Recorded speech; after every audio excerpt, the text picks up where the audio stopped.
പാകിസ്ഥാനിലെ മന്ത്രിമാരല്ലെ പ്രധാനമന്ത്രി അല്ലെങ്കിൽ ഏതവനായിക്കോട്ടെ അവന്മാരോടെല്ലാം ഇന്ത്യയിൽ ഇരുന്നുകൊണ്ട് ഞങ്ങൾക്ക് പറയാനുള്ളത്, നീയൊക്കെ കാണിക്കുന്ന തന്തയില്ലായ്മയ്ക്ക് അത് ട്രാൻസ്ലേറ്റ് ചെയ്യാൻ ആരെങ്കിലും ഉണ്ടെങ്കിൽ, അല്ലെങ്കിൽ നിനക്കൊക്കെ അത് ഭാഷ അറിയാമെന്നുണ്ടെങ്കിൽ, മലയാളികളായിട്ടുള്ള പാകിസ്ഥാനികളൊക്കെ കാണുമല്ലോ, അങ്ങനെ ഉണ്ടെങ്കിൽ അവരോട് ചോദിച്ചത് മനസ്സിലാക്കാം. നിനക്കൊക്കെ നിന്റെ തന്ത ആരെന്നോ നിന്റെ തന്തയുടെ തന്ത ആരെന്നോ ഒന്നും അറിയില്ല, എവിടെ ഉണ്ടായതാണെന്ന് പോലും നിനക്കറിയില്ല. ആ ഒരു കൂട്ടത്തിൽപ്പെടുന്ന നീയൊക്കെ ഇന്ത്യയിലിറങ്ങി ഈ ഒരു പോക്കരത്തരം കാണിച്ചിട്ടുണ്ടെങ്കിൽ ഇന്ത്യൻ പ്രധാനമന്ത്രിയും ഇന്ത്യൻ സൈന്യവും അതിനുള്ള സജ്ജമായിട്ട് നീയൊക്കെ ചെയ്ത എല്ലാ പോക്കരത്തരങ്ങൾക്കും മറുപടി പറയാനായിട്ട് കാത്തിരിക്കുകയാണ്. അത് ഏതൊരു നിമിഷവും സംഭവിക്കാം. അതിർത്തിയിൽ നമ്മുടെ സൈന്യം പൂർണ്ണമായിട്ടുള്ള സുരക്ഷയിലും തയ്യാറെടുപ്പിലും തയ്യാറായി നിൽക്കുകയാണ്.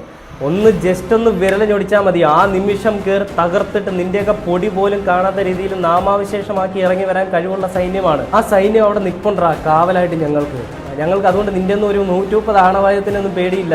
പാതി ആണവായുധം കൊണ്ട് നിൽക്കുകയാണ് ഞങ്ങളുടെ ഇന്ത്യയെ പൊട്ടിക്കാൻ. അത് വീണാൽ ഇന്ത്യയിലെ